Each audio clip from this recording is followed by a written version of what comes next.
Okay, so good morning.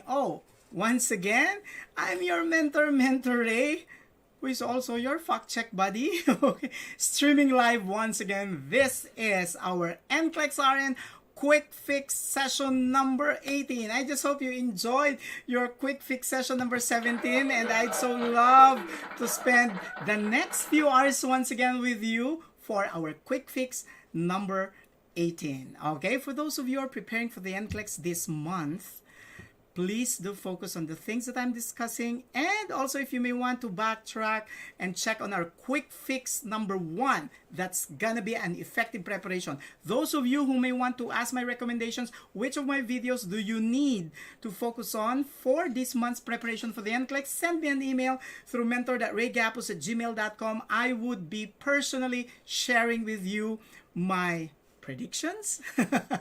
Okay, so that's the way to do it.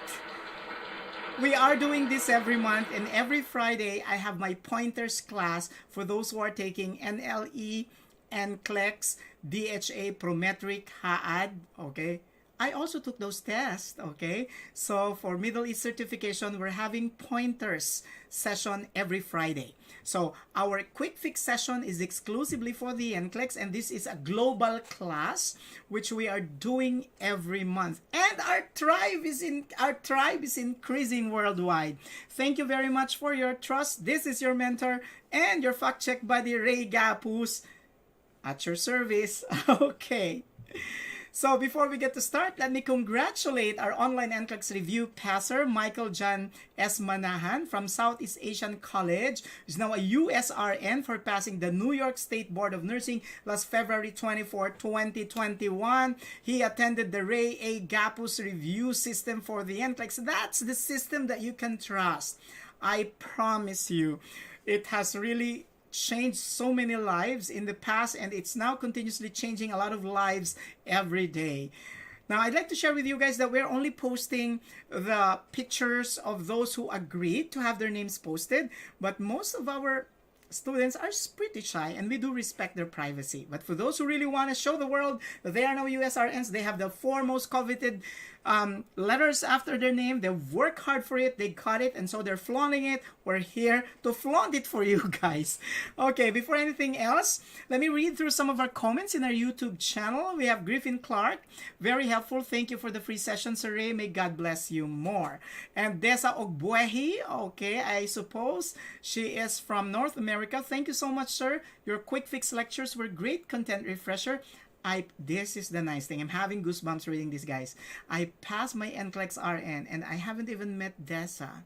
Okay, I haven't seen her, nor had I talked to her. But this is the beauty of what we're doing. We're helping people. We're changing lives. Just sitting in front of the screen for what, 5 hours, 6 hours, once a month. This is a little price to pay for all the blessings that you've always given me through your support. Thank you so much. So thank you for the laughter and encouragement as well. Thank you, Desa, for the very kind words. Thank you, and congratulations for passing the NCLEX. Share our videos to your friends so they can pass their test too. Let us help our colleagues succeed, especially at this time of the pandemic. So if you want to help us further, please do join us in this mission. Our goal is to provide NCLEX-RN application and review to 100 nurses. We have a lot of scholars already in our pipeline. They are applying for the NCLEX review. They're also applying for their application. And to help us achieve more, we're gonna hit more than 100, I suppose, with your support. Thank you so much. There's only one thing I'm asking you to do. Please do watch and finish the ads in our videos. That's the only thing you have to do. You don't have to buy anything from us, because I'm even giving out free copies of my book. The most important thing is stay focused, and please do help others too. That's the essence of life, helping others. And at this time of the pandemic, what a better way to help our colleagues but to assist them so that eventually, when things get back to normal, they're ready to fly out and realize their American dreams. Okay? So if you have other questions, or if you may want to share with me some of the concerns you have, you need my advice, or if you want me to cover a specific topic or a format of question, please do send me your message through my email, mentor.raygapuz@gmail.com. Remember, this session today was born out of the request of Jabberwocky nurse who said he wanted to see SATA type of questions, and that's why we're having SATA galore. That took me really more than 3 days to prepare for this session, class. Okay, and for those of you who have yet to subscribe to my YouTube channel, please do hit that subscribe and bell notification button for Gapuz Mentors so that you'll get updated when we upload videos, and we usually do upload videos twice or thrice a week. So here we go. Evie, thank you, sir. Please keep uploading and sharing more videos para sa amin na walang time sa review centers. Make sure, even if you don't have time for review centers, please do allot time for watching videos and for your moment of meditation. You also have to replenish yourself. I know for those who are working right now, they're so fatigued, they're overworked. Please do meditate, and just to keep your sanity, talk to friends. Okay? We cannot give what we don't have. At certain points in time, we just have to take a hard look at ourselves and see whether we're still healthy. And if we realize that we are no longer 100% healthy, it's time to backtrack a bit and then meditate. Okay? So let's move on. Let's begin our NCLEX session number 18, and this is the first quick fix concept, prioritization. Want a way to start? Let's begin by answering a question. Which of the following clients should be priorities for placement in a private room with negative airflow? Oh, it's easy if you say, I would just read through the CDC site, which are the priorities. That's easy. But you know, what you read from literature or from the internet may not necessarily be reflective of the kind of description of these conditions that would come out in your test. Like for example, the CDC will just tell you that the priorities for the provision of a private room with negative airflow would be clients with measles, with tuberculosis, varicella. Do you see those words here? No. What we have are descriptions, like Option 1, a 10-year-old with afternoon low-grade fever, cough, and weight loss. Option 2, an 18-month-old with fever, conjunctivitis, and Koplik spots. Number 3, a 5-year-old with vesicular rashes, fever, and pruritus. Number 4, a 3-year-old with bloody diarrhea. Number 5, 17-year-old with rounded rings of rash on a leg. 6, a 20-year-old with fever, body ache, and fatigue. Where in this world, specifically in the options, would you see your measles, TB, varicella, and SARS? We don't see it. What we have are descriptions, and the descriptions comprise of signs and symptoms, and that's why we call this syndromic question analysis. Okay, so let's get through it. Here's a functional concept to guide us as we deconstruct that question that deals with a syndromic concept. The priorities for placement in a negative pressure room include measles, tuberculosis, varicella. What would tell you that a child is having measles? There could be conjunctivitis, coryza, signs and symptoms of colds, rashes, Koplik spots. Tuberculosis, low-grade afternoon fever, body malaise, then blood-streaked sputum. Varicella, vesicular rashes, then fever, and pruritus. Okay? So those are the things that you have to remember. And we go back to the question. Which of the following clients should be priorities for placement in a private room with negative airflow? A 10-year-old with afternoon low-grade fever, cough, and weight loss. We're talking about tuberculosis. We just said a while back that the patient is a priority for that room. Yes. What about if we have just one room available and you have 2 patients with tuberculosis? You have to talk it out with the infection control committee and decide whether those 2 patients could be placed in one room. That's called cohorting. Okay. An 18-month-old with fever, conjunctivitis, and Koplik spots. You see conjunctivitis and Koplik spots. This is measles. We put a check. A 5-year-old with vesicular rashes, fever, and pruritus. This is chickenpox. And a 3-year-old with bloody diarrhea. Bloody diarrhea. A child with bloody diarrhea could be having an infectious diarrhea. Okay? But a child with infectious diarrhea may need to be in private room, but not necessarily with a negative airflow. Okay? Not necessarily with a negative airflow. So we put an X. 17-year-old with rounded rings of rash on a leg. So this is indicative of Lyme disease. Rounded rings of rash is associated with Lyme disease caused by your Borrelia burgdorferi transmitted through a bite of a deer tick, which could actually be possible if you got exposed to deers in the forest, in the woods, in areas where there are tall grasses and trees. So you have to ask the patient, have you been to the forest? Have you been to the woods? Have you been to areas where there are tall grasses and trees? Okay? Now, to prevent your Lyme disease, you have to instruct your patient to wear light-colored clothing, and they have to wear long-sleeve shirts and pants, and the moment they are bitten with the tick, they have to remove it using a tweezer, not with the bare hands, not with a lighter, but with tweezers, and they make sure that they go to a physician and have themselves prescribed with the appropriate antibiotics. Usually, it's the treatment would mean 28 to 30 day cycle of tetracyclines. Okay, because if that is not done, eventually the patient may develop neurological deficits and seizure disorder as a complication. Okay. Then, 20-year-old with fever, body aches, and fatigue. This could mean influenza. So, influenza, the patient is usually placed in droplet precautions, but not necessarily, okay, in airborne precautions. Okay? So, we put an X. So, the answers would be 1, 2, 3 pertaining to tuberculosis, measles, and varicella, or chickenpox. Way to go. Now, what about if it's going to be a reverse question? A 5-year-old with vesicular rashes, fever, and pruritus should be placed in which of the following rooms? A private room with negative airflow. Which is the preferred room for a client with afternoon low-grade fever, cough, and weight loss? Private room with negative airflow. That could be the answer. Let's move on.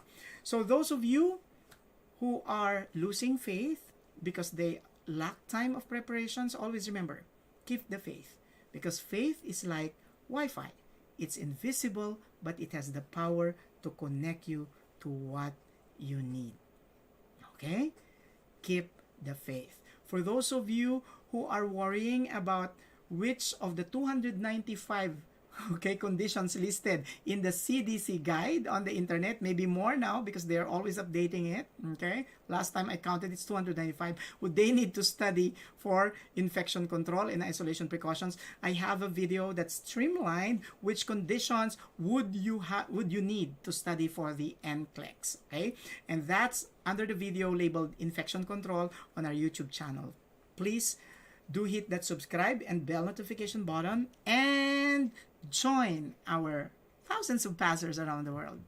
Okay, now let's move on to a concept, delegation. Let's begin with a question. Which of the following clients should not be delegated to the unlicensed assistive personnel? We learned a while back that patients who are manifesting acute complications should not be delegated to the unlicensed assisted personnel and should therefore be attended to by the registered nurse. Let's get through it. Number 1, 15-year-old admitted for appendicitis, telling the nurse that the pain has disappeared. Okay? Yes, you should not delegate this to the unlicensed assisted personnel because the disappearance of the pain in a patient who is admitted for appendicitis, remember this is an NCLEX issue, has just suffered from a rupture of the appendix. And if ruptured appendix occur, the priority of the nurse is to position the patient on semi to high Fowlers to prevent upward spread of infection. Okay? Number 2, an 18-year-old with asthma whose wheezing suddenly stopped. This could mean that the condition has progressed from partial obstruction to complete obstruction. An NCLEX issue, what medication is usually given to prevent asthmatic attack? That's cromolyn sodium. So for prevention, cromolyn sodium. During an asthmatic attack, what's usually given? Either theophylline or aminophylline. Now, remember that if a patient's taking theophylline or aminophylline, the presence of nausea would mean that the patient's having aminophylline or theophylline toxicity. Those of you who are not prepared for the pharmacology part of the test, please do watch my QuickFix number 14, and I talk about prioritizing delegation and pharmacology. That solves your problem. 3, 35-year-old on a diuretic saying his legs are becoming weak. Okay, Which diuretics do you need to study for the test? Lasix or furosemide, but what would I recommend that you remember would be your bumetanide or Bumex, because it's 40 times more potent than your furosemide. However, remember also the functional concept that potassium is primarily excreted either in the bowel or the bladder. So giving diuretics could potentially lead to hypokalemia. And hypokalemia could be manifested as weakness or muscular weakness. So here you have a 35-year-old on diuretics saying his legs are becoming weak. Yes, patient's having a complication, could be hypokalemia, which could be dangerous because that would make the patient prone to arrhythmias. Okay, those of you who have yet to prepare for the test by mastering EKG, please do watch any of my videos. I have a short version. Okay, this is 20 minutes, and I have a long version that's 1 hour 38 minutes if you want to understand the process of the interpretation for the NCLEX, and I'm highlighting there the most important aspects, okay, of ECG. For 60-year-old with wandering, asking where the bathroom is, you have here a client with dementia, and locating the bathroom is unexpected behavior from them. So this could be their routine, just going to the bathroom and getting disoriented in the process. So this could be delegated. Assisting the patient to the bathroom could be delegated to the unlicensed assisted personnel. Okay, so we put an X because the question is about not. Okay, 5, a 20-year-old on bed rest with cervical radiation implant. This time it's the nurse who should take care of this client, because brachytherapy, when you have a radiation implant, there's a potential for dislodge. And a patient with cervical radiation implant, the bed is usually positioned in the middle of the room because radiation could thread through the walls. Okay, so it's very important that a pregnant nurse should not be sent to take care of the patient, because the nurse could absorb the radiation, and instruct the client to flush the toilet not once but twice. Okay, and the most important thing, if there's gonna be a dislodge of the radiation implant, you have to have a forceps and a lead container where you can pick it up and place it in the lead container or cover it with your lead apron. Okay. Okay. Once again, okay, this should not be delegated to the unlicensed assisted personnel. This should be assigned to the RN. Okay, so in an emergency situation where the RN can delegate a task, the unlicensed assisted personnel can be asked to get the crash cart. But they're not supposed to be meddling with the contents of the crash cart. They could just actually get it for the RN. The unlicensed assisted personnel can be asked to bring the medication administration record of a patient to the room. When the nurse is attending to a client with ventricular tachycardia, answering the call light from a client with a cast on a leg can be delegated to the unlicensed assisted personnel, because usually when a patient presses on the call light, it's because of pain or they need to go to the restroom. Okay, so those are the only common reasons why they press on the call light. So you can delegate that to the unlicensed assisted personnel.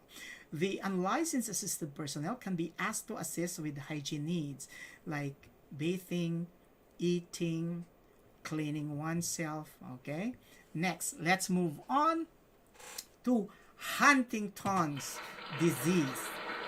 Wow. Okay, sometimes when you are so comfortable already with the questions, you know it is in the NCLEX, they always disrupt your mood. And then something about Huntington's disease pops out of your screen. And the question is about comparing Huntington's disease with Parkinson's disease. Oh. And then the question could be asking you, like the way how they ask acute glomerulonephritis and Alport syndrome, they're asking which symptoms is common in both. And you have to know why. Okay, you have to remember this. Why are patients with Huntington's disease prone to suicide? We will answer that question as we move through our discussion. And who knows, that could be a possible question number 2 for the raffle that we're going to have during our Lucky Charm moment. Okay, let's move on. Let's try answering a sample question. Here we go. Which of the following statements about Huntington's disease are true? Treatment 1, treatment are available to prevent the physical decline from the disease. 2, abnormal eye movements occur. 3, perseveration or lack of flexibility occurs. 4, the condition makes the client less prone to depression. 5, it occurs exclusively in the elderly. And 6, risk for suicide increases. Okay, so let's get through this one by one using the help of our functional concepts method. Remember, Huntington's disease is an inherited disease. It's transmitted by autosomal dominant pattern, which simply means it could affect both male and female offspring. Okay, so you need to refer the family members, if they had Huntington's disease, to a geneticist so they would be able to understand how they can potentially transmit the condition. So Huntington's disease affects following: movement, so there's going to be chorea, abnormal movement; cognition, which means mental functioning; and of course, they could develop depression. Okay, so a common denominator between Huntington's disease and Parkinson's disease is that in both conditions, patients develop depression. Therefore, they become prone to suicide. So, what could be a potential priority nursing diagnosis would be risk for self-directed violence. Now, if it's about physiological functioning, in Huntington's disease and in Parkinson's disease, they could have weakness or involuntary movement such that drooling may pose a problem. Okay, drooling of saliva increases the risk for aspiration. That's why if you'll be asked, what could be a priority nursing diagnosis for a client with Parkinson's or Huntington's disease, then you can answer risk for aspiration. Okay, so let's move on. Depression is the most common psychiatric disorder associated with Huntington's disease. So you expect the client to have monotonous voice. You expect the client to have, of course, a depressed mood. And then you expect the client to either be so sleepy, hypersomnia, or they are unable to sleep, they're having insomnia. Those are signs of depression. So a client with Huntington's disease may develop pneumonia, falls, and dysphagia or aspiration. Okay. Now, these two are very, very important. So, if you have risk for aspiration, then the nursing diagnosis could be risk for aspiration. Risk for falls would be risk for injury. Pneumonia, the patient could have ineffective airway clearance. Okay. Next, genetic counseling confirms the diagnosis of Huntington's disease. So here we go. Let's go back to the question. Which of the following statements about Huntington's disease are true? 1. Treatment are available to prevent the physical decline from the disease. It is available, however, listen up. Okay? It is not just the physical decline. Okay? Sometimes because this is multifaceted, you just also have cognitive decline, emotional decline, and listen up, the treatment, okay, may not reverse the physical decline because this is genetically transmitted. Okay. Autosomal dominant. Okay. 2. Abnormal eye movements occur. Yes. 3. Perseveration or lack of flexibility occurs. Yes. They stick it out with one thing. Okay. They push that they have to do this even if there are circumstances that's requiring the patient to adapt to changes. So they are not flexible. The condition makes the client less prone to depression? No. The condition makes them very, very prone to depression and suicide. It occurs exclusively in the elderly. This is something that's not true. Sometimes you have early onset Huntington's disease, which could occur as early as 40 years of age. Okay? So risk for suicide increases? Yes. Okay. Now, let's move on to another important condition which I know some of you may not be familiar with. Some of you refuses to acknowledge that this needs to be studied. Some of you may not have met this term. It's called TRALI. Okay? But all of us know about acute lung injury. All of us know about transfusion reaction. So TRALI is just transfusion-related acute lung injury. Okay, way to go, something new. Before, we just study about blood transfusion reaction. We recall the facts like we need to stay with the patient after initiating blood transfusion so that we assess whether the patient will have pruritus, which means there's allergic reaction, if the patient will have back pain, which means there's hemolytic reaction, if the patient will develop fever, which means there's pyrogenic reaction. But those things are knowledge that is reflective of our generation. Which means things have changed. The world has become so complicated, and so conditions also are changing and changing and changing, and these are all being relabeled. So when you talk of TRALI, you just have to remember that it's transfusion-related acute lung injury. So let's differentiate TRALI from TACO. Okay, so what is TACO? Transfusion-associated circulatory overload. TRALI, okay, on the other hand, is transfusion-related acute lung injury. Okay, let's differentiate the two. TACO, the main problem would be circulatory overload. TRALI, the main problem would be acute lung injury. And a manifestation of those main problems could be the same. Look, in TACO, you have pulmonary edema. In TRALI, you also have pulmonary edema. The difference is, in TACO, the pulmonary edema is related to the circulatory overload. Therefore, the main problem is cardiogenic, which means the problem is originating from the heart. Okay? In TRALI, the problem is not in the heart. The problem is in the lungs. So, the pulmonary edema as a problem is originating from the acute lung injury. Okay? So, TRALI is non-cardiogenic. TACO, always remember TACO, you have C there, so it's cardiogenic. Okay, so let's move on. Transfusion-related acute lung injury is characterized by acute respiratory distress. So whenever you get to see acute lung injury, think about acute respiratory distress. So the patient will have pulmonary edema, and ultimately the patient will develop hypoxia. So that occurs during or after a blood transfusion. So therefore, transfusion-related acute lung injury may occur within 6 hours after a transfusion. And it is a priority concern of the RN. Now, what is the most widely accepted hypothesis on the cause of TRALI?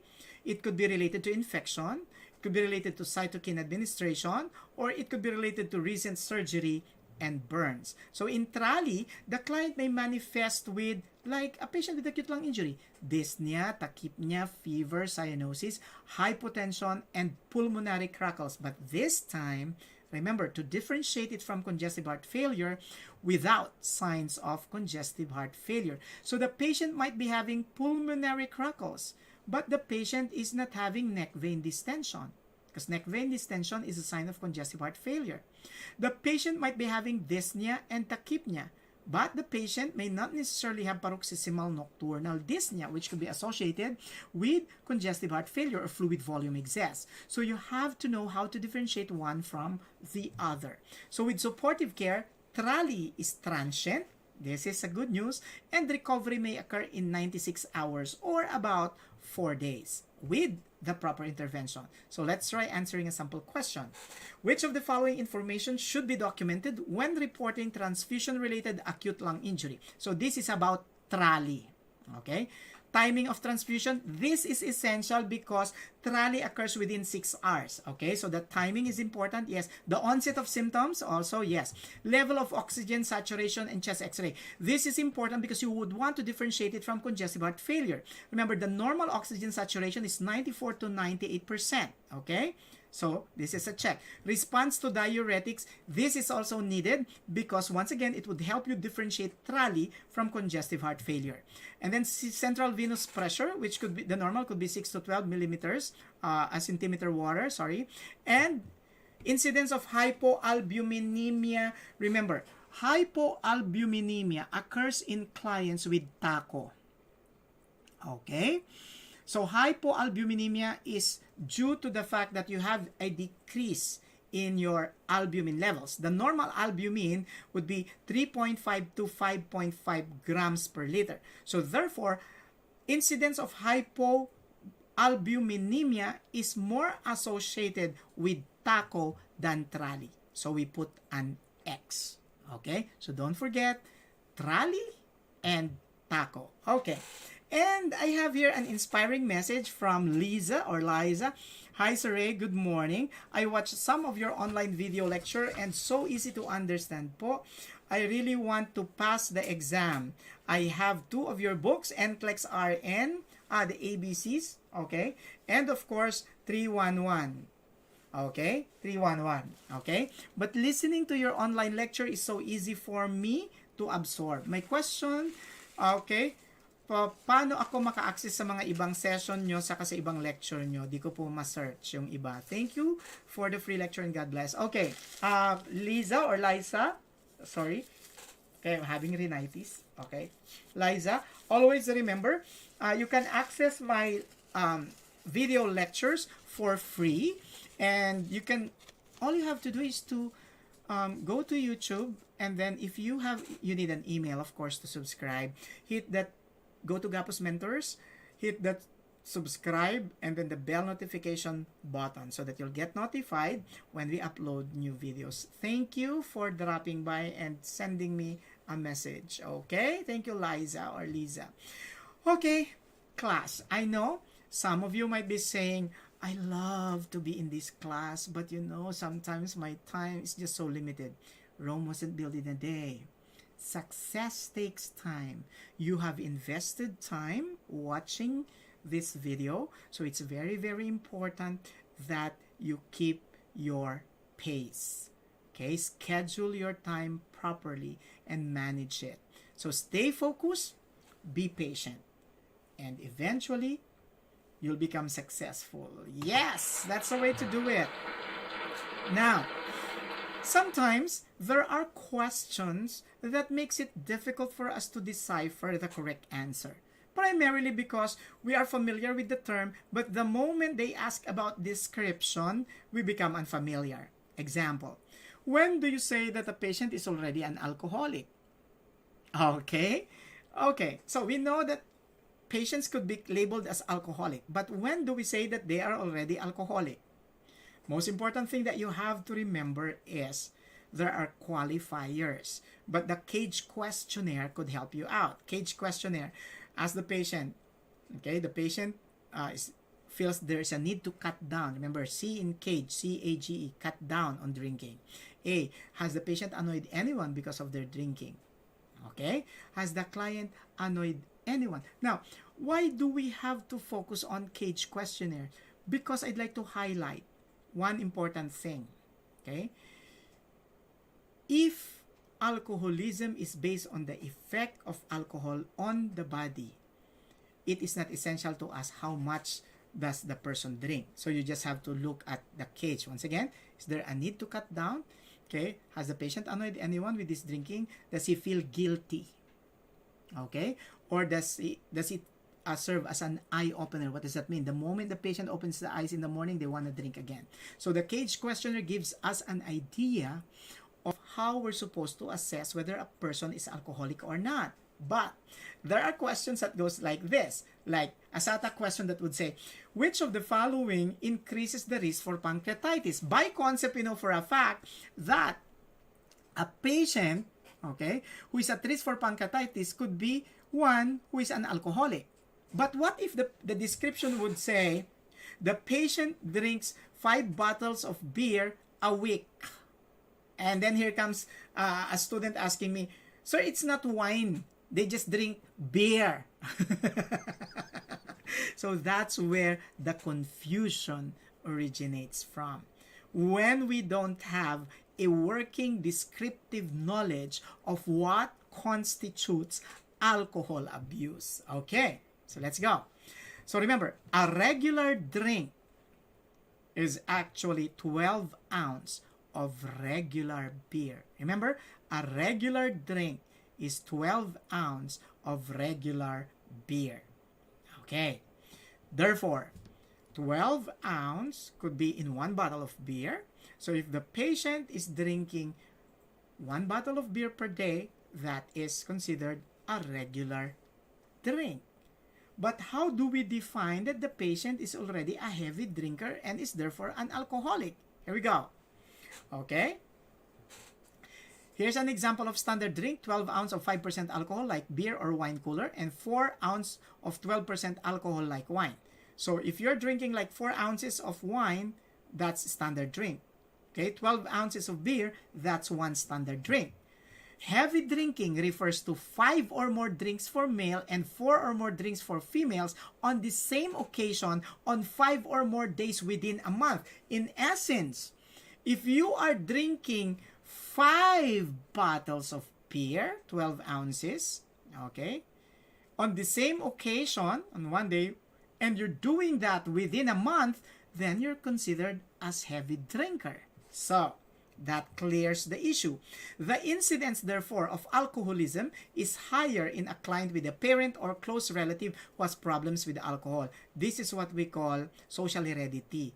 Okay, they learn how to drink because of modeling from the parents. So people with history of emotional or other trauma are at increased risk for alcoholism. So alcohol use during pregnancy may cause fetal alcohol syndrome. Colleagues who are taking the test, don't forget the signs and symptoms of fetal alcohol syndrome. You have microcephaly or small head.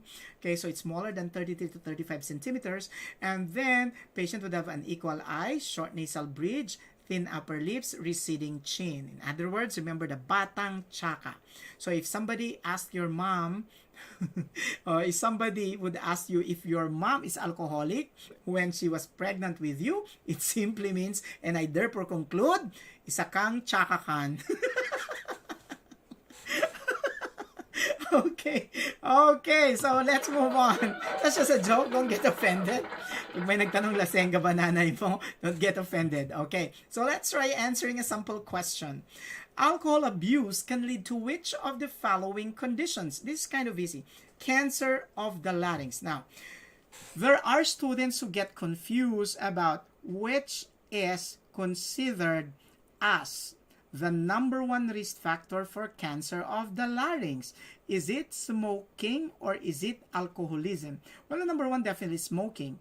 Alcoholism comes in second. But who is most at risk? The patient who is both an alcoholic and a smoker. It's as easy as that. So cancer of the pancreas, yes. Even if they're just drinking beer, yes. If they're drinking how many? So 5 standard drinks in the same occasion and at least 5 times a month in a month, okay? So which simply means if the patient's drinking that amount every day, so the patient's considered heavy drinker. So cancer of the pancreas is yes. Liver cirrhosis, yes. Wilson's disease is this is not a condition that's associated with alcoholism. Wilson's disease is about faulty metabolism of copper. So there's an accumulation of copper that usually is gathered in the liver of the patient and eventually affects the kidneys and the central nervous system. So the eyes of the patient would have Kayser-Fleischer ring, which are the bluish, greenish, or brownish circles around the eyes. And this is indicative of the presence of copper in the body. And that's why with Wilson's disease, a patient will need lifetime administration of dipenicillamine, which is a chelating agent to promote excretion of metals from the body. Okay, it's effective also for lead poisoning, but it's also effective for your Wilson's disease because of the accumulation of copper. Or Tariantine could also be given. It's also a chelating agent. So we put an X to Wilson's disease. Korsakoff psychosis is due to a vitamin deficiency. It's due to thiamine deficiency. Okay, so Wernicke-Korsakoff psychosis, you have thiamine and niacin deficiency. And one of the outstanding manifestations would be the presence of amnesia, both anterograde and retrograde, and the patient may potentially confabulate or make up stories. Okay, in which case if a patient confabulates, it's their way of protecting their self-esteem. So the priority would be to definitely, this is the important thing, okay, to definitely allow the patient to confabulate. It's their way of protecting their self-esteem. Okay, and of course, delirium tremens is a complication of alcoholism that develops 12 hours to 5 days after the patient's last drink. And in delirium tremens, the patient would manifest, remember the code HITS, HIT, and S. Okay, so hallucinations, it could be visual, they fear shadows, so put the patient in a room that's well lighted. Could also be the hallucinations could be tactile, so the patient would say, I feel as if bugs are crawling on my skin. So you have to reassure them that you don't see any bugs crawling on their skin. Then increased vital signs, then the patient will have coarse tremors, coarse hand tremors, manifest, okay, in patients with Korsakoff's syndrome, and this is associated with alcoholism. Fine hand tremors that progresses to coarse tremors, that's lithium toxicity. Flopping tremors, that's hepatic encephalopathy. Okay, intentional tremors, that's multiple sclerosis. Resting tremors, that's your patient with Parkinson's disease. So you have to know the different types of tremors and the associated illnesses so that you'll be able to analyze questions properly. Okay, and in patients with delirium tremens, always remember they're prone to seizures. So hallucinations, increased vital signs, tremors, and seizures. Way to go. So we put a check on the last one and we got it right. Okay? Okay. So here's again a message coming this time from Bernadette. Okay, commenting for my NCLEX Masterclass. Hello, Dr. Gapuz. Good morning. First, I have to tell you how much I love you. Thank you. I love you too. You make teaching so much fun with your joke and laugh. My dream is to pass my NCLEX exam and come to visit you in the Philippines one day. Wow, I'm honored, Bernadette. Thank you. I need your help. Please email me all your PDF files. I can't afford a book right now. Thank you so very much for the wonderful job you're doing. God bless you. And of course, we sent her the PDF files that she needs to pass the test. Okay, let's move on. This time, let's talk about RSV. Do you know what's the most common misconception about RSV? Well, it's because the name is RSV, respiratory syncytial virus. Our colleagues who would usually read through it do not realize that even if the virus that causes this condition is called respiratory syncytial virus, you don't necessarily need to implement respiratory precautions like airborne or droplet, because this is the misconception. RSV requires contact precautions. It does not require airborne or droplet precautions. So don't be confused with the name of the virus. Okay, so let's try answering a simple question. A child has been diagnosed with respiratory syncytial virus or RSV. Which of the following statements about the condition are true? Select all that apply. Chest X-ray or CT scan can help in the diagnosis of complications. Okay, next, it can lead to pneumonia or bronchiolitis. 3, symptoms may clear up on their own. 4, it requires droplet precautions. 5, treatment involves IV fluids administration. And 6, hand washing helps prevent transmission. Okay, to be able to answer that, let's call our savior, and our savior is our functional concept. Here we go. The initial signs of RSV include your runny nose, fever, cough, and sore throat. A barking or a wheezing cough can be one of the first signs of a more serious illness. So infants with RSV will have short, shallow, and rapid breathing. Once again, that's short, shallow, and rapid breathing. Sorry for the misprint. Okay. RSV can go away even without treatment. So it's self-limiting. So it can be treated with IV fluids and humidified oxygen. It's as simple as that, but definitely if complications develop, they would need a more definitive diagnostic test. So number 1, chest X-ray or CT scan can help in the diagnosis of complications. Yes, it can lead to pneumonia or bronchiolitis. Those are the common complications. 3, symptoms may clear up on their own. Yes, it's self-limiting. It requires droplet. This is where the incorrect thing is. It doesn't require droplet precautions, it requires contact precautions. And then treatment involves IV fluids administration, and hand washing helps prevent transmission. Okay, now we're moving on, and that was quite a blast. Okay, now let's talk about type 1 pancreatitis. Now, during my time, we don't have to differentiate type 1 and type 2 pancreatitis, because all we had when I took my test, okay, remember, I went through all the phases of the NCLEX testing. I was able to, naabutan ko yan when the test is still paper-based, and then when they initially made it computer-based, and then they made it computer adaptive, and then they integrated innovative items, which they now call alternate items, and then they have now the SATA thing, and soon the case study. My God. Okay, historically, I can talk about how the NCLEX look like from the old times up to the present. Okay, now, type 1 pancreatitis is still autoimmune. So it's actually autoimmune pancreatitis type 1. So there's self-destruction of the pancreas. the most important thing that I'd like you to remember regarding type 1 pancreatitis is gonna be the gender and age-related factors of its occurrence. So the demographic details, okay? So if you talk about autoimmune pancreatitis, you have type 1 and type 2. Type 1 is more common among males who are above 60. Type 2 could be both common in males and females, and you have a younger population. Some would have it at less than 20 years of age. Some would have it in their 40s. So which means the difference is actually on the population that would be affected. So if you talk about the type of pancreatitis that's common to young adults or middle-aged adults, we're talking about type 2 pancreatitis. If we're talking about pancreatitis that are common in the elderly, we're talking about type 1 pancreatitis, okay? So with that knowledge now, let's try to answer a sample question. Which of the following statements best describes type 1 autoimmune pancreatitis? Select all that apply. Common in females. We said a while back, it's common in males. Involves inflammation of the biliarity? Yes, that's an inflammatory condition.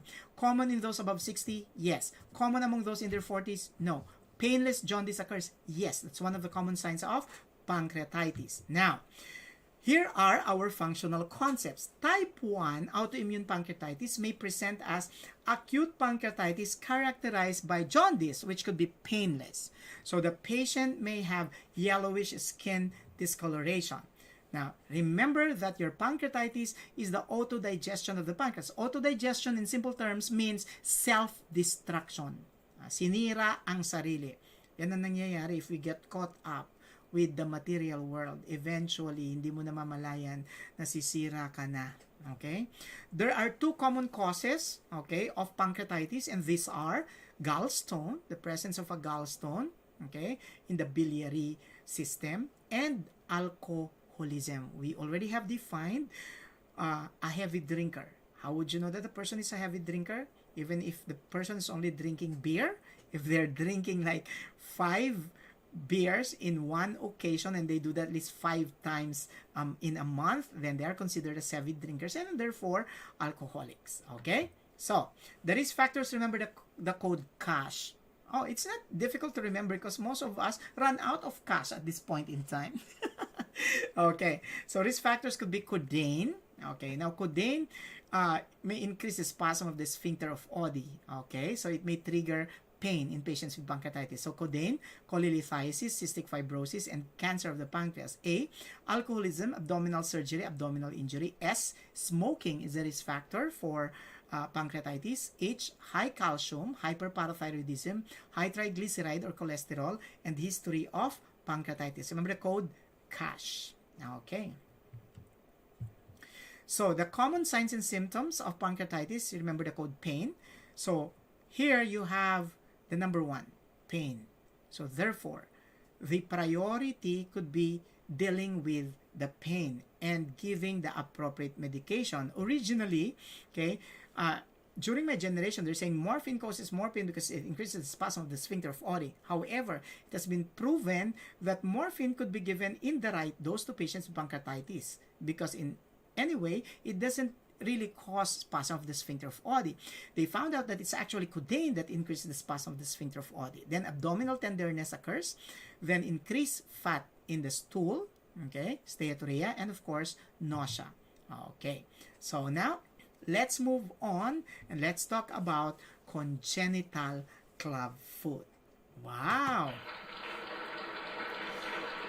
Whew.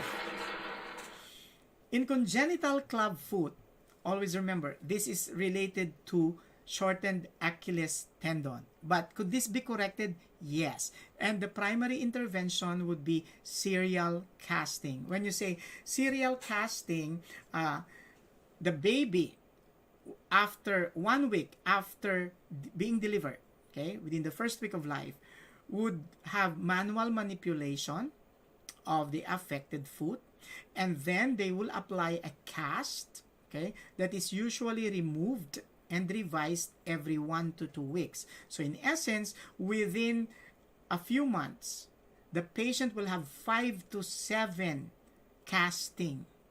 Okay, that's why it's called serial casting. It's not a one-time procedure. So the patient may have progressive casting, and therefore tell the parents that the casting may take several visits to the hospital. Okay? Clubfoot can be treated with serial casting and bracing. So, here we go. Let's try answering a sample question. A child with congenital clubfoot is scheduled for casting. Which of the following interventions are appropriate? Okay, let's go through it. 1, if the mother will breastfeed during the casting. Sir, is that allowed? Yes, it is. Okay. Have the baby fed on the left breast if the left foot will be casted. So, which means, this is easy to remember. Left breast if the left foot is to be casted. Feed the baby on the right breast if the right foot will be the one that will be casted. Okay? So we put a check. The mother helps comfort the baby. That's a primary role of the mother because the manipulation may cause discomfort on the baby. Okay? Cast is extended above the knee. Yes. Instruct the parents on cast care. Yes. And tell them that they have to come back, okay, for the next revision of the cast. Okay. And then cast is not removed until the child is able to walk. This is a misconception because there's going to be progressive serial casting. Remember, they begin within the week after delivery of the baby. So this would take around several months. So if the baby begins to walk between 10 to 15 months, okay, that's already too late. And the casting would be so prolonged if that's going to be the case. So remember, in order for the club foot to revert back to its proper alignment and position, there has to be a series of casting that needs to be done. Okay? Now, wow, we've covered quite a lot. And this time, let's talk about Munchausen syndrome by proxy. This is actually a form of child abuse in which the parents would induce in their children or any other person under their care to manifest symptoms which are fabricated. What does that mean? Sometimes they use makeup and then they put like a hematoma on a child and they would ask the child to act like having hematoma and being hurt on that part. Sometimes they add blood in the urine, okay, so that they recreate hematuria, and then they ask the child to drink a lot of water so that the child could manifest the symptoms of nephritic syndrome. Now, one thing that would tell you that there's Munchausen syndrome by proxy in a family is when the parents become so knowledgeable about the disease and they're even blurting out information ahead of the healthcare provider, the physician, or the nurse. Why is that so? Because they are the one who created the script for the manifestation of the symptoms. So this is a form of child abuse. Okay? So if it's done in the elderly, it is considered a form of elderly abuse. Now, between the elderly male and the elderly female, who is more prone to abuse? The elderly female. And usually it's the family members who are the common abusers of the elderly. The most common abuser would be the spouse, and the second most common abuser would be the family member. Okay? Now, always remember that child abuse victims or elderly abuse victims would not want to talk in the presence of the abuser. So the key is to conduct the interview in a private room, because the moment an elderly says, my daughter will not allow me to talk to you if she's not around, that should ring a bell. That's a red flag. That means that the elderly patient could be a victim of elderly abuse or Munchausen syndrome by proxy. Okay? So parents of children with MSP fabricate symptoms. It can affect children, the elderly, disabled people, including pets. Talk about Munchausen syndrome by proxy in a dog. That could potentially occur. Okay? So most victims of Munchausen syndrome by proxy are preschoolers. So you talk about preschoolers between the age of 4 to 6. Okay? Why is this so? Because preschoolers, these are the children that begin to associate with others. They would want to belong to a group. Okay, that's why their play is associative or cooperative play. And so, going into a certain group makes them at risk for Munchausen syndrome by proxy. Okay, so Munchausen syndrome by proxy is a form of child abuse or elderly abuse. A caregiver makes up fake symptoms or causes real symptoms, illness, or injury in a person under or his care to make it look like the person is sick.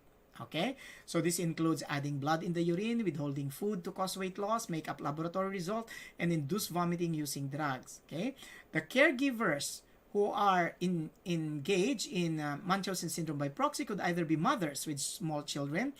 This could also develop in healthcare workers, so no medical information, or the caregivers who is devoted to the person they are caring for.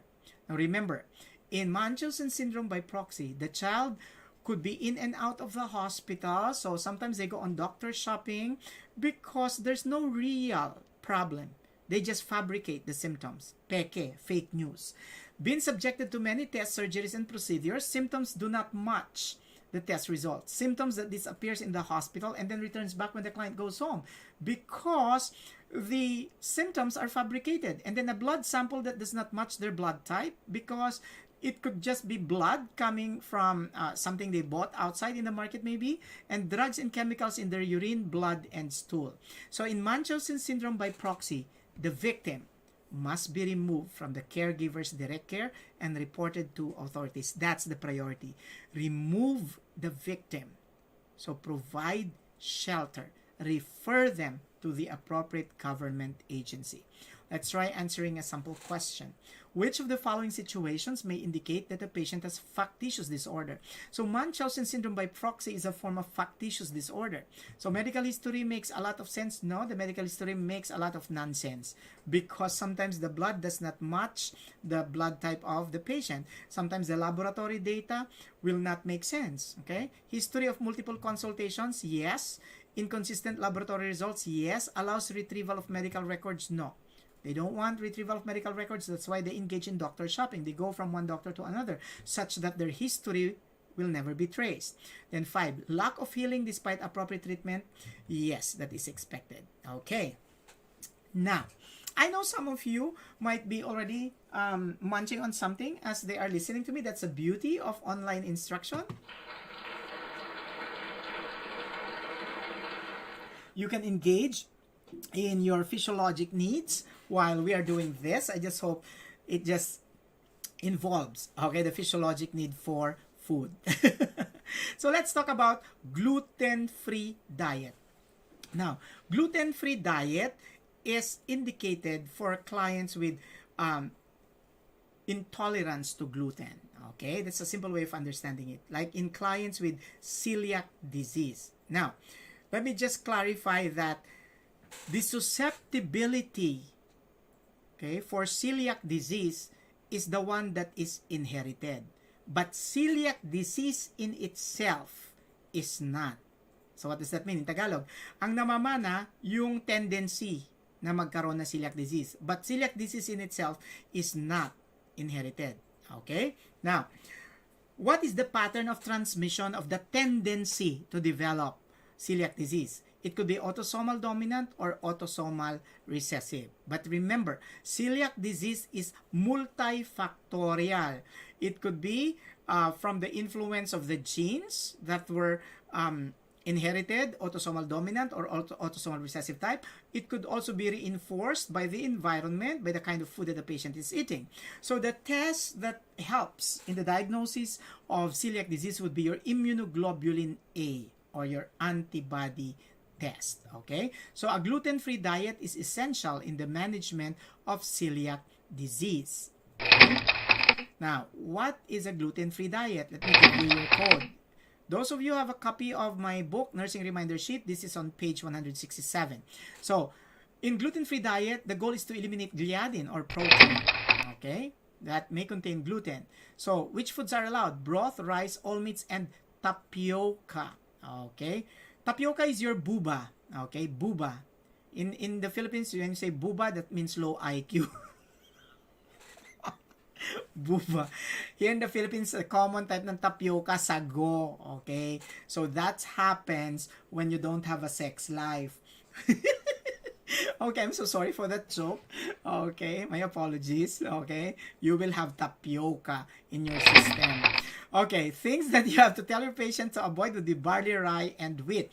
It used to be during my generation that oats, okay, are also forbidden in clients with gluten-free diet. However, at this point in time, experts have identified that oats can actually be given in clients with celiac disease. Okay? So, let's try answering a sample question. Which of the following foods are allowed? This is the keyword, allowed in the diet of a child with celiac disease. Listen carefully, class. You have to know which are allowed. So, cereals, no. Crackers, no. Cakes and pastries, no. So the triple C, don't forget that, the triple C, okay? The triple C, cereals, crackers, cakes, and pastries are not allowed. However, you have a code, POE, Grace po. Potatoes, oats, and eggs. These are allowed. Okay? Don't forget, potatoes, oats, and eggs are allowed. Cereals, crackers, cakes, and pastries are not allowed. Okay. What a way to do it. Okay? We're moving faster and you are more inclined to focus. Remember, this is a 3-part series. We're now on QuickFix number 18. And after QuickFix number 18, you will have to follow through again with the link for QuickFix number 19. Oh my God. Okay. So I'm so happy to be of service to a lot of you who are preparing for your NCLEX with the little things that I know about these things. I hope it would go a long way for you guys. So my heart goes for all of you who have been exerting their effort to take care of our patients at this time of the pandemic. This is the only way I know I can help. And that's the reason why I am here at your service. Mentor Ray, your fact check buddy. Okay. So cerebral palsy is not an inherited disorder. Therefore, if you'll be asked, would you need to refer the parents to a geneticist? Well, the physician attending to the patient should know this and should therefore tell the patients or the parents of the patient that this is not an inherited condition. Therefore, what could potentially cause cerebral palsy? It could be related to a traumatic experience during pregnancy, or the mother could have had episodes of hypoxia during pregnancy, or could have taken medications during pregnancy. Okay, that has affected the brain of the child. Now remember, the brain and the heart of the baby forms in the first month of life in utero. Okay, so a child with cerebral palsy is not necessarily mentally retarded. Most of them have normal IQ, but there are those with mental retardation. That cannot be said in general of those with the condition. Now, what's important for you to remember about cerebral palsy is that the patient needs to be rehabilitated, okay, continuously, because they will have involuntary movements, they have spastic gait, okay, and they are at risk for falls.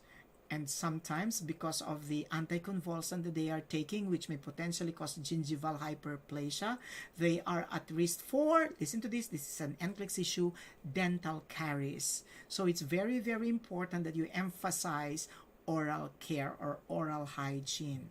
So cerebral palsy may affect muscle tone, movement, and motor skills, not necessarily the patient's cognitive abilities. Okay, although some patients may have a certain degree of retardation. So, cerebral palsy, therefore, may cause growth deficit. Why? Because the anticonvulsants that they're taking, sometimes the adverse effect would be growth suppression.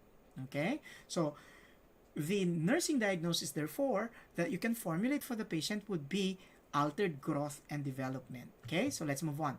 With clients with cerebral palsy, okay, you should give calcium-rich food like milk, yogurt, and cheese, vitamin-rich food like fish, orange juice, and cereals, phosphorus-rich foods like meat, fish, and eggs, and vegetables and fruits. This would help them have a balanced nutrition that would address the needs of their muscles and their bones. So, let's try answering a sample question.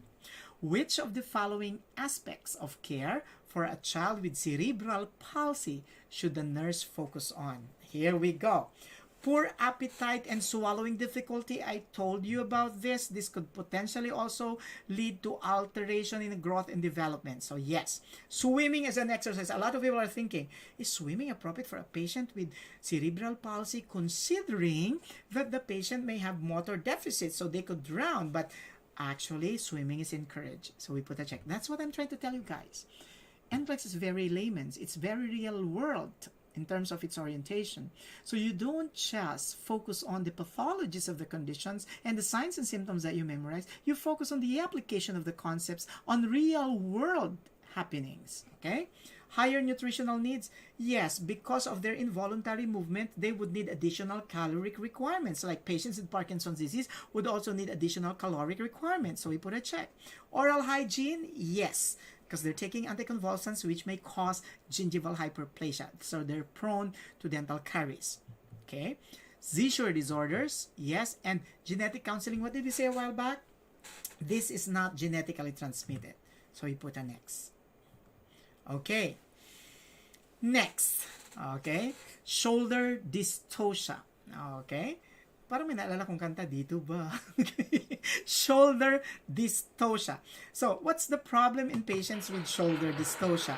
In shoulder dystocia, turtle sign occurs. What is turtle sign? The retraction of the baby's head back into the vagina. So, in shoulder dystocia, the baby's head already comes out, but because of difficulty delivering the shoulders, the baby's head reverts back again into the vagina.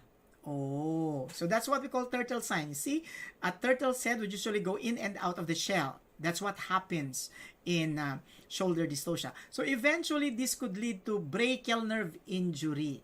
Okay. Now, brachial nerve injury could actually be managed in a very traditional way. In essence, it's not something that needed surgery.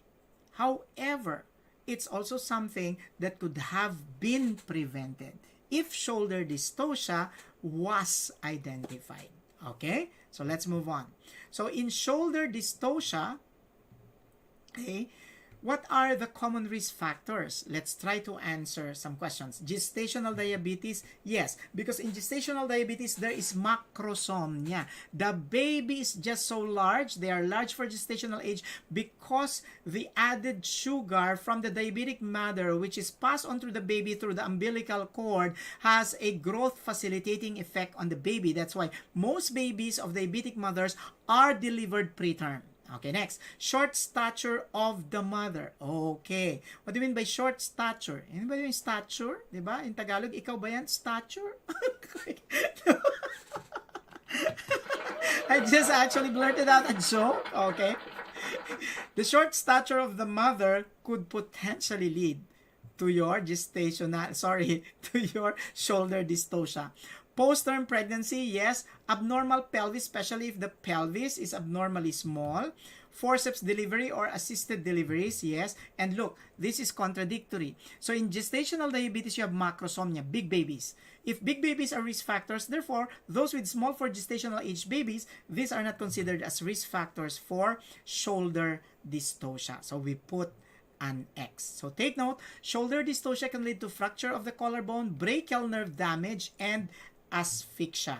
So shoulder dystocia can lead to postpartum hemorrhage and brachial plexus injury. So it's very important. If you'll be asked which of the following clients is most at risk to postpartum hemorrhage, you can answer shoulder dystocia. But if you don't have shoulder dystocia, who is most at risk to postpartum hemorrhage? The client who had hyper stimulation of the uterus that could be related to the presence of multiple pregnancies, or those who gave birth to twins could be more at risk for uterine atony and therefore postpartum hemorrhage. Okay? So at this point in time, let's have the Lucky Charm giveaway. Once again, I'm giving away a copy of my nursing reminder sheets and of course, the very, very reliable book for the NCLEX. NCLEX-RN in a Flash is the title. In North America, in the Philippines, it's NCLEX 311. So here is the question and you have to answer it properly, and I have to give you a very, very reasonable amount of time to type. I know some of you have their emails ready. They're really waiting for this. That's why they have their emails open. So here we go. Here is the question. Okay? Are we ready? It's just easy. Okay?